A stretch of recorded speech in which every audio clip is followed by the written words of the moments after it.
Olá pessoas, quem fala aqui é Belmiro, bem-vindos e bem-vindas ao nosso podcast. Esse podcast da Estúdio Sala de Aula, gravado com o aplicativo Anchor, Anchor.fm. Então recomendo, se vocês quiserem acompanhar melhor nos podcasts, também produzir o seu próprio podcast, grave com o Anchor, em que você não tem que pagar nada e também não tem limite de armazenamento. Então, sem mais delongas, vamos então para o nosso episódio.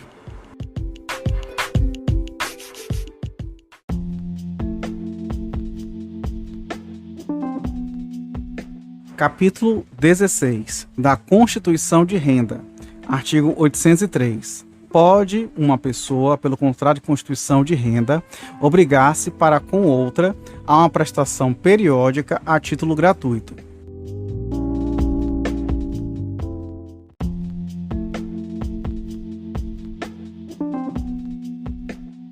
Artigo 804. O contrato pode ser também a título oneroso, entregando-se bens móveis ou imóveis à pessoa que se obriga a satisfazer as prestações a favor do credor ou de terceiros.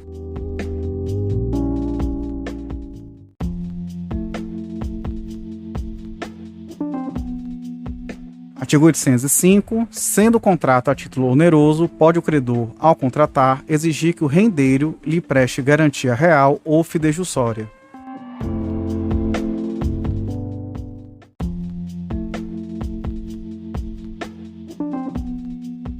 Artigo 806. O contrato de constituição de renda será feito a prazo certo ou por vida, podendo ultrapassar a vida do devedor, mas não a do credor, seja ele o contratante, seja terceiro.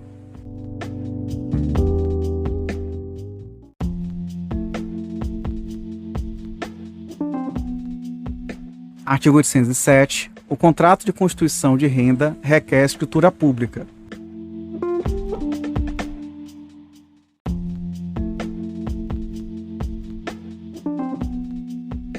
Artigo 808. É nula a constituição de renda em favor de pessoa já falecida ou que nos 30 dias seguintes vier a falecer de moléstia que já sofria quando foi celebrado o contrato.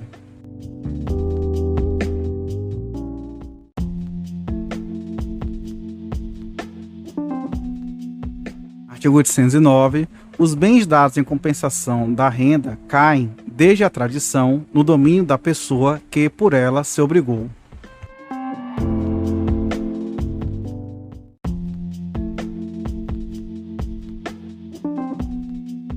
Artigo 810. Se o rendeiro ou censuário deixar de cumprir a obrigação estipulada, poderá o credor da renda acioná-lo, tanto para que lhe pague as prestações atrasadas, como para que lhe dê garantias das futuras sob pena de rescisão do contrato.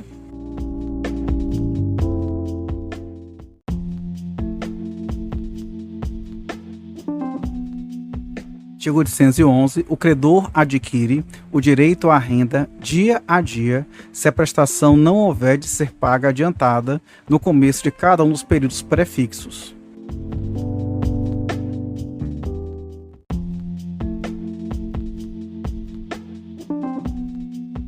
Artigo 812. Quando a renda for constituída em benefício de duas ou mais pessoas, sem determinação da parte de cada uma, entende-se que seus direitos são iguais e, salvo estipulação diversa, não adquirirão os sobrevivos direito à parte dos que morrerem.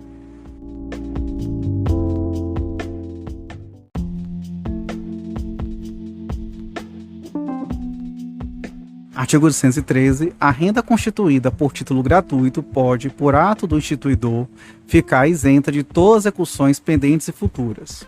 Parágrafo único. A isenção prevista neste artigo prevalece de pleno direito em favor dos montepios e pensões alimentícias.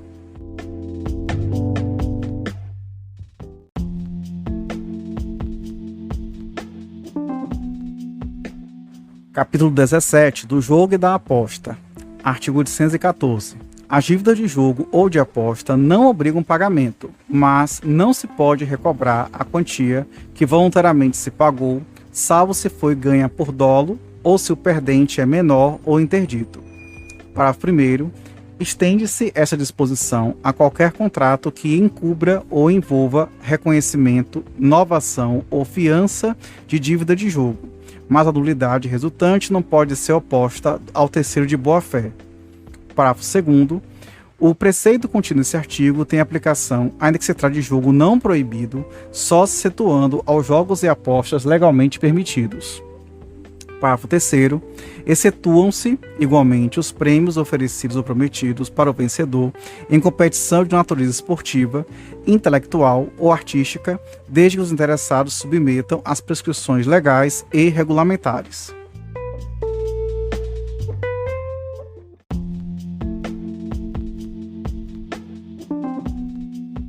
Artigo 815. Não se pode exigir reembolso do que se emprestou para jogo ou aposta no ato de apostar ou jogar.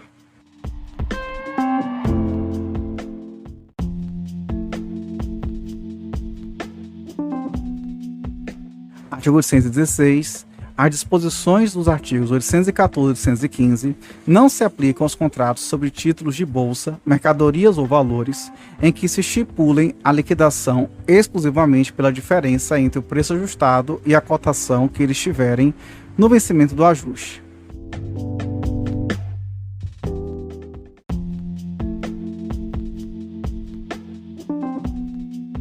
Artigo 817. O sorteio para dirimir questões ou dividir coisas comuns considera-se sistema de partilha ou processo de transação, conforme o caso.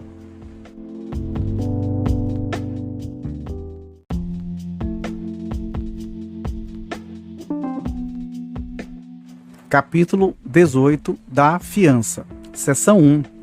Disposições gerais. Artigo 818. Pelo contrário de fiança, uma pessoa garante satisfazer ao credor uma obrigação assumida pelo devedor, caso este não a cumpra.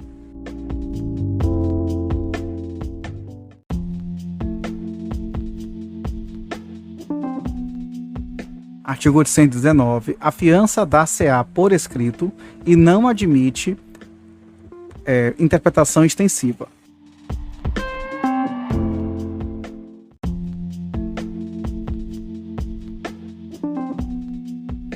Artigo 819-A. Incluído pela Lei 10.901 de 2004, porém vetado.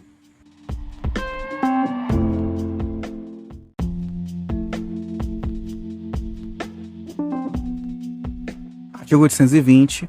Pode estipular a fiança, ainda que sem consentimento do devedor ou contra a sua vontade.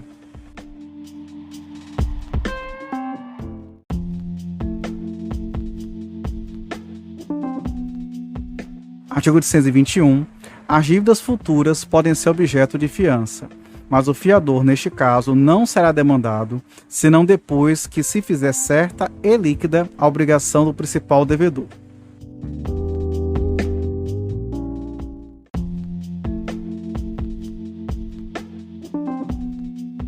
Artigo 822. Não sendo limitada a fiança, compreenderá todos os acessórios da dívida principal, inclusive as despesas judiciais, desde a citação do fiador.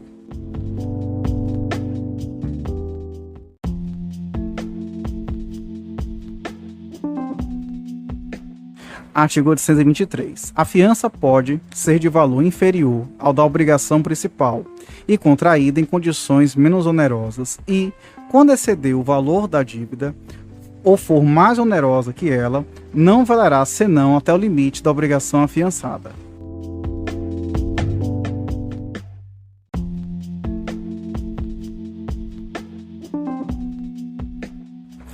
Artigo 824.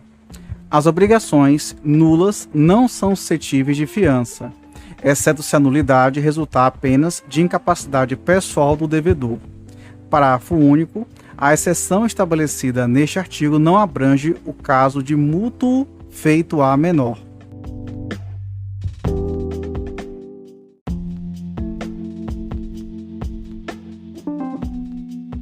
Artigo 825. Quando alguém houver de oferecer fiador, o credor não pode ser obrigado a aceitá-lo se não for pessoa idônea, domiciliada no domicílio onde tenha de prestar a fiança e não possua bens suficientes para cumprir a obrigação.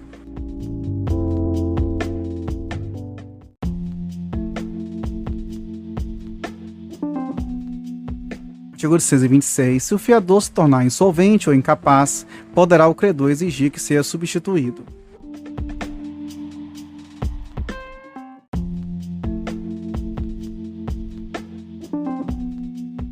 Seção 2. Dos efeitos da fiança. Artigo 827. O fiador demandado pelo pagamento da dívida tem direito a exigir, até a contestação da lide, que sejam primeiro executados os bens do devedor. Parágrafo único. O fiador que alegar o benefício da ordem a que se refere este artigo deve nomear bens do devedor, citos no mesmo município, livres e desembaraçados, quantos bastem para solver o débito.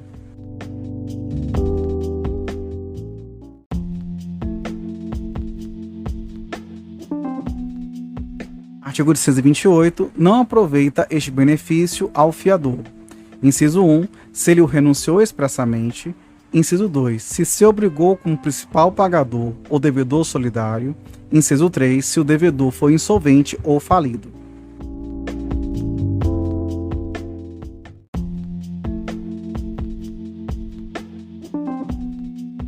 Artigo 829. A fiança conjuntamente prestada a um só débito por mais de uma pessoa importa o compromisso de solidariedade entre elas, se declaradamente não se reservarem o benefício de divisão. Parágrafo único. Estipulado este benefício, cada fiador responde unicamente pela parte que, em proporção, lhe couber no pagamento.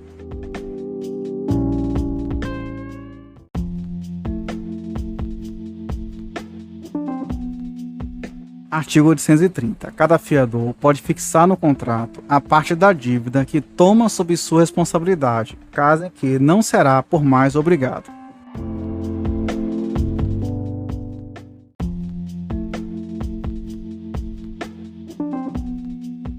Artigo 131. O fiador que pagar integralmente a dívida fica subrogado nos direitos do credor, mas só poderá demandar a cada um dos outros fiadores pela respectiva cota. Parágrafo único. A parte do fiador insolvente distribuir-se-á pelos outros.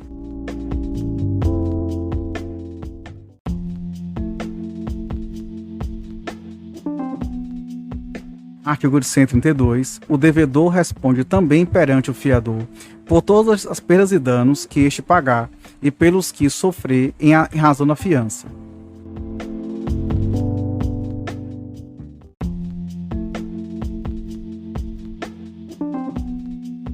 Artigo 133. O fiador tem direito aos juros do desembolso pela taxa estipulada na obrigação principal e, não havendo taxa convencionada, aos juros legais da mora.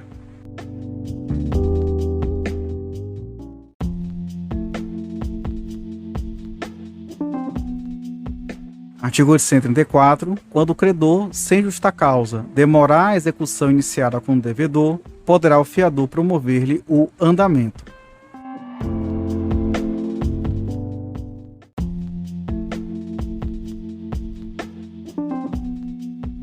Artigo 835. O fiador poderá exonerar-se da fiança que tiver assinado sem limitação de tempo, desde que lhe convier, ficando obrigado por todos os efeitos da fiança durante 60 dias após a notificação do credor.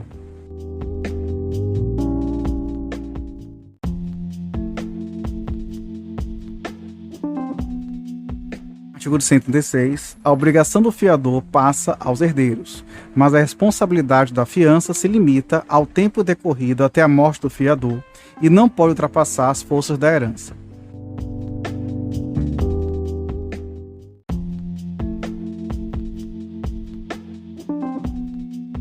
Seção 3 da extinção da fiança. Artigo 137. O fiador pode opor aos credores as exceções que lhe forem pessoais e as extintivas da obrigação que competem ao devedor principal, se não provierem simplesmente da incapacidade pessoal, salvo o caso do mútuo feito à pessoa menor.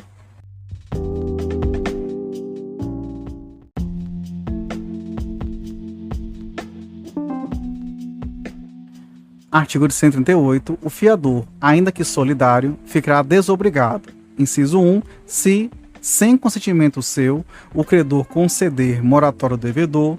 Inciso 2. Se por fato do credor for impossível a subrogação dos seus direitos e preferências. Inciso 3. Se o credor, em pagamento da dívida, aceitar amigavelmente do devedor objeto diverso do que este era obrigado a lhe dar, ainda que depois venha a perdê-lo por evicção.